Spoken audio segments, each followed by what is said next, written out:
Hi guys, welcome to Dega media. Today second promo of Bigg Boss 8 Telugu వచ్చేసింది. So ఇప్పుడు start అవుతుంది అన్నట్టు. So ఎప్పుడైతే బిగ్ బాస్ ఇన్వాల్వ్ అవుతాడో, ఎప్పుడైతే బిగ్ బాస్ గేమ్ స్టార్ట్ చేస్తాడో, ఇన్ని రోజులు ఏంటంటే గనక బిగ్ బాస్ కొంచెము అటు ఇటు ఎలా ఆడితే అలా ఆడనిచ్చినాడు. కానీ బిగ్ బాస్ గేమ్ ఆడగలడు, బిగ్ బాస్ పిటిషన్స్ పెట్టగలడు, బిగ్ బాస్ పుల్లలు పెట్టగలడు. బిగ్ బాస్ మైండ్ వేరే లెవెల్. ఎవరిని ఎక్కడ ఇరికించాలి, ఎవరిని ముందుకు తీసుకెళ్ళాలి, ఎవరిని తొక్కాలి అన్నట్టు విషయము మొత్తం బిగ్ బాసే ఆడుతూ ఉంటారు. ఇక్కడేమో మేము స్కీములు వేసుకున్నాము, స్కామ్లు వేసుకున్నాము, మా ఇష్టం వచ్చినట్టు మేము అరుస్తున్నాము, కరుస్తున్నాము, వాడికంటే నేను ఇంటెలిజెంట్, వీడికంటే నేను ఇంటెలిజెంట్ అని చెప్పేసి హౌస్ మొత్తం కూడా వాళ్ళ ఇష్టం వచ్చినట్టు స్కీములు, స్కాములు, వేరేటివి ఏమైనా వేసుకోవచ్చు, స్కెచ్లు. బట్ ఆ పప్పులు ఏమి ఉడకవు. అక్కడ మొత్తం అండర్ 69 సీసీ కెమెరాస్ మధ్యలోనే జరుగుతూ ఉంటుంది. సో ఇప్పుడు బిగ్ బాస్ ఎంటర్ అయినాడు. సో ఈ ప్రోమోలో ఎవరే మాట్లాడుకుంటున్నారో వాళ్ళ వాయిస్ లో, వాళ్ళ వర్డ్స్ లో క్లియర్ కట్ గా అయితే గనక నేను చదివి వినిపిస్తాను, మీకు వినండి. సో ఫస్ట్ వచ్చేసి ఇంకా నామినేషన్ల పర్వం అన్నది స్టార్ట్ అవుతూనే ఉంది. అందులో నిఖిల్ అంటాడు అన్నట్టు. నిఖిల్ మాట్లాడుతున్నాడు, క్లాన్ లో ఉన్నప్పుడు డబుల్ స్టేట్ ఆఫ్ మైండ్ ఆడుతున్నావు అన్నప్పుడు ప్రేరణ అని అంటాడు. ప్రేరణ వచ్చేసి ఇండైరెక్ట్ గా డస్ట్బిన్ విషయమే కదా. సో డస్ట్బిన్ విషయం నేను మళ్ళా మాట్లాడతాను. అండ్ నయూబ్ కొంచెము కేర్లెస్ గా ఉన్నావు, ఇరిటేటబుల్ గా ఉన్నావు అన్నటువంటిది పృథ్వీని అంటున్నాడు. పృథ్వీ వచ్చేసి అది రీజనే కాదు నామినేషన్ వేయడానికి అన్నటువంటిది మాట్లాడతాడు. అండ్ నెక్స్ట్ నైనిక మాట్లాడుతుంది, నాకు వయసు ఉందని నేను రాలేదు, నాకు పర్సనాలిటీ డెవలప్మెంట్ ఉంది అని నేను రాలేదు. మధ్యలో యాస్మి ఎందుకు వచ్చిందో చూసేటప్పుడు మనకు అర్థమవుతుంది. నేను కూడా రాలేదు, నాకు ఛాన్స్ వస్తుంది, నేను మాట్లాడతాను అని ఇండైరెక్ట్ గా నైనిక గురించి అయితే మాట్లాడుతూ ఉంది. పృథ్వీ మరి మాటి మాటికి ఈరోజు మొత్తం పృథ్వీ మీదనే పడ్డట్టున్నారు. పృథ్వీ, మాకు మీరే రాంగ్ అనిపిస్తా ఉంది, మాకు ఎట్లా అనిపిస్తుంది మీ విషయంలో అన్నటువంటిది పృథ్వీ మాట్లాడితే, ప్రేరణ మాకు క్లాన్ ఉంది కాబట్టి మేము ఏదో చెప్తున్నాము అన్నటువంటి విషయాన్ని అయితే ఇచ్చింది. అండ్ మళ్ళా పృథ్వీ స్టార్ట్ చేసినాడు, ఫస్ట్ ఆఫ్ ఆల్ మీకు బిగ్ బాస్ హౌస్ లో నామినేషన్ ఎందుకు వెయ్యాలో అర్థం కావట్లేదు, మీకు తెలియదు అన్నటువంటిది అక్కడ ఇచ్చేసినారు. సో ఇక్కడనే బిగ్ ట్విస్ట్ అయితే నడుస్తుంది. అందరు ఎవరికొకరు ఏడ్చుకుంటూ కార్చుకుంటూ అన్నీ అయిపోతుంది. నామినేషన్స్ మొత్తం అయిపోయినాయి.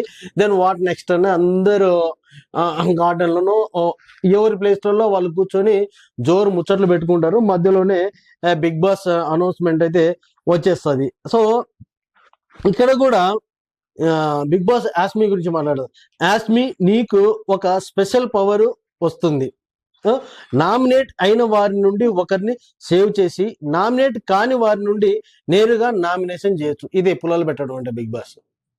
మేము సేవ్ అయిపోయినాం రా అని వాళ్ళు ఊపిరి పీల్చుకుంటూ ఈ వీక్ అలా ఉండొచ్చు, నెక్స్ట్ వీక్ ఏదన్నా ఉంటే గనక వర్క్ చేసుకుందాము, ఎవడి సావు వాడు సావండి అని వాళ్ళు ఆలోచించుకునే లోపే యాస్మి రూపంలో ఒక పెద్ద బాంబ్ అయితే వేసినాడు. మళ్ళా బిగ్ బాస్ మాట్లాడుతున్నాడు, ఈ సీజన్ చాలా డిఫరెంట్ గా ఉండబోతుందని ఈ పాటికే మీరు ఇంటిలోకి రాగానే తెలియజేయడం జరిగింది. మీ దగ్గర ఉన్న ఆహార పదార్థాలు తిరిగి స్టోర్ రూమ్ లో పెట్టండి అంటే అందరూ స్టోర్ రూమ్ లో అయితే పెట్టేసేస్తారు. దాని తర్వాత ఇంకొక ఆప్షన్ ఇస్తారు, మీ అందరికి కొంత సమయం మాత్రమే ఉంది, కొంత సమయం మాత్రమే ఉంది, మీరు ఎంత తినాలో అంత తిని ఎంజాయ్ చేయండి. ఇప్పుడు చూడాలి బిగ్ బాస్ హౌస్ లో కరువు కాలము అన్నట్టు గిలగిల ఎవరికి వారు పోయి ఫుల్ మెక్కేస్తూ ఉంటారు. సో ఇది, సో ఇక్కడ మనం చూసుకున్నట్లయితే గనక నిఖిల్, ఒకప్పుడు నిఖిల్ అంటే గనక అంటే ఫస్ట్ లో నిఖిల్ చాలా హైలో వీడెవర్రా బాబు అందరినీ డామినేట్ చేస్తున్నాడు అన్న లెవెల్లోకి అయితే మనం వెళ్ళినాము. తర్వాత నిఖిల్కే అందరూ చుక్కలు చూపెట్టడం మొదలు పెట్టినారు. మాట్లాడితే నోరు ఎత్తనివ్వకుండా పాయింట్ టు పాయింట్ మాట్లాడుతూనే ఉన్నారు.